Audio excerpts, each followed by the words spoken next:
नमस्कार विद्यार्थी मित्रांनो. आज आपण सामान्य ज्ञान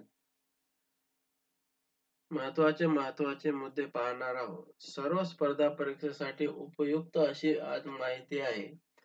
तर तुम्ही व्हिडिओ पूर्ण पहा.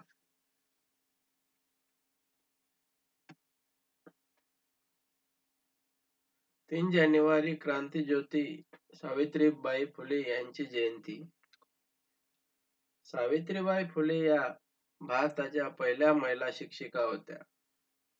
सावित्रीबाई फुले यांचा जन्म 3 जानेवारी 1831 रोजी नायगाव येथे झाला.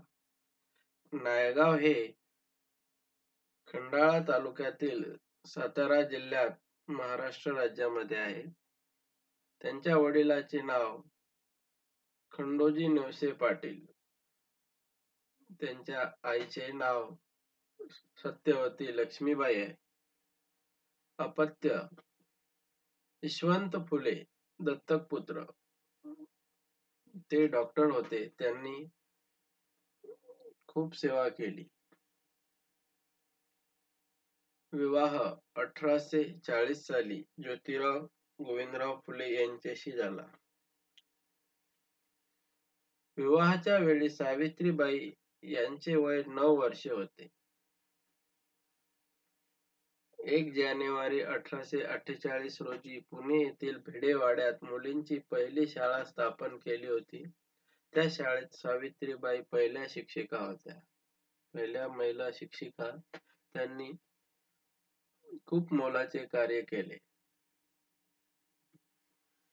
क्रांतीज्योती सावित्रीबाई फुले यांचे शिक्षक केशव डोवाळकर, ज्योतिराव फुले, सखाराम परांजपे हे होते. क्षेत्रफळाच्या बाबतीत महाराष्ट्र राज्याचा देशात 3रा क्रमांक लागतो. पहिला क्रमांक राजस्थान राज्याचा लागतो. 2रा क्रमांक मध्य प्रदेश राज्याचा लागतो. महाराष्ट्राने भारतीय उपखंडाचा 6.6% भाग व्यापला आहे, तर देशाचा 9.36% भाग व्यापला आहे. हे महाराष्ट्राबाबत अति महत्वाची माहिती आहे, लक्षात ठेवा. यावर आधारित सर्व स्पर्धा परीक्षेमध्ये प्रश्न विचारले जातात. समुद्र किनाऱ्याच्या बाबतीत महाराष्ट्र राज्याचा देशात 4था क्रमांक लागतो. महाराष्ट्राच्या 7 जिल्ह्यांना समुद्र किनारा लागून आहे. सर्वात जास्त समुद्र किनारा रत्नागिरी जिल्ह्यास लाभला आहे. महाराष्ट्राच्या स्थापनेच्या वेळी महाराष्ट्रात 26 जिल्हे होते. महाराष्ट्राच्या स्थापनेच्या वेळी महाराष्ट्रात 4 प्रशासकीय विभाग होते. महाराष्ट्र राज्याचा राज्य प्राणी शेकरू म्हणजेच उडणारी कार होय. राज्य फूल मोठा बोलणारा. राज्य पक्षी हरियल म्हणजेच हरावत. आता महाराष्ट्रातील काही नद्या व त्यांचे उगम स्थाने आहेत. हे लक्षात ठेवा. ही महत्वाची माहिती आहे. गोदावरी नदी उगमस्थान त्र्यंबकेश्वर नाशिक. भीमा नदी भीमाशंकर उगमस्थान पुणे. कृष्णा नदी महाबळेश्वर सातारा. वैनगंगा नदी उगमस्थान अजिंठा बुलढाणा. तापी नदी बैतूल सातपुडा मध्य प्रदेश. पेंच नदी छिंदवाडा मध्य प्रदेश. नर्मदा नदी अमरकंटक मध्य प्रदेश. वर्धा नदी सातपुडा मध्य प्रदेश. वैनगंगा नदी शिवनी सातपुडा. उल्हास नदी खंडाळा सह्याद्री पर्वत. वर्धा नदी सातपुडा मध्य प्रदेश, उल्हास नदी खंडाळा सह्याद्री पर्वत, वैनगंगा नदी शिवनी सातपुडा.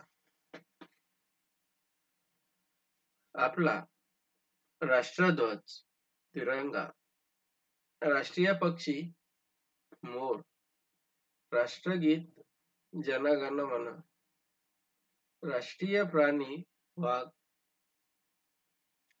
राष्ट्रीय गीत वंदे मातरम, राष्ट्रीय फूल कमळ, राष्ट्रीय वृक्ष वड, राष्ट्रीय फळ आंबा, राष्ट्रीय खेळ हॉकी,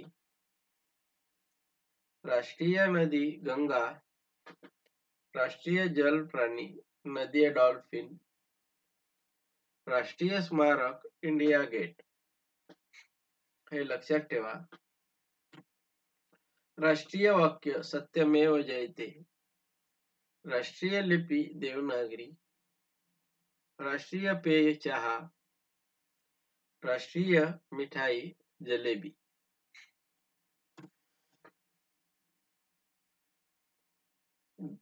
कोळसा, दगडी कोळसा वापर करणारे देश चीन, अमेरिका, भारत, रशिया.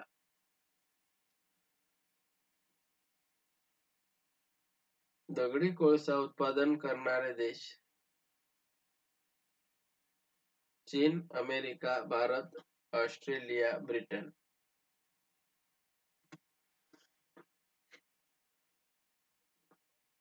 तहसीलदार हे तालुका दंडाधिकारी यांची थोडी माहिती आहे. तहसीलदार हे पद महाराष्ट्र लोकसेवा आयोगामार्फत भरल्या जाते.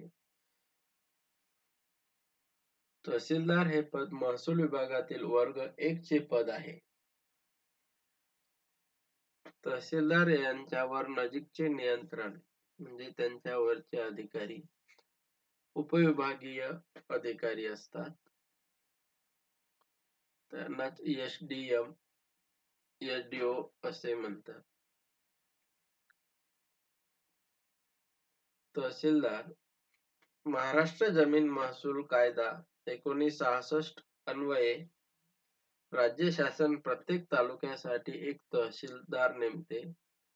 तहसीलदारालाच मामलेदार हे नाव प्रचलित आहे.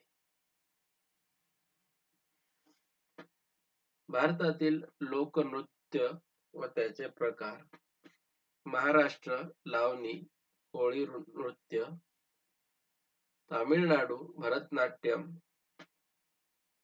उत्तर प्रदेश कथक, आंध्र प्रदेश कुचिपुडी, ओडिशा ओडिसी, केरळ कथकली, आसाम सात्रिया, मणिपूर मणिपुरी.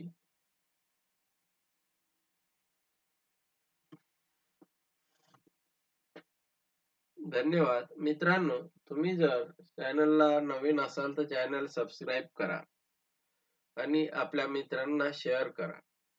जर तुम्हाला व्हिडिओ आवडला असेल तर लाईक करा. तुम्ही पूर्ण व्हिडिओ पाहिल्याबद्दल तुमचे धन्यवाद. Thanks for watching.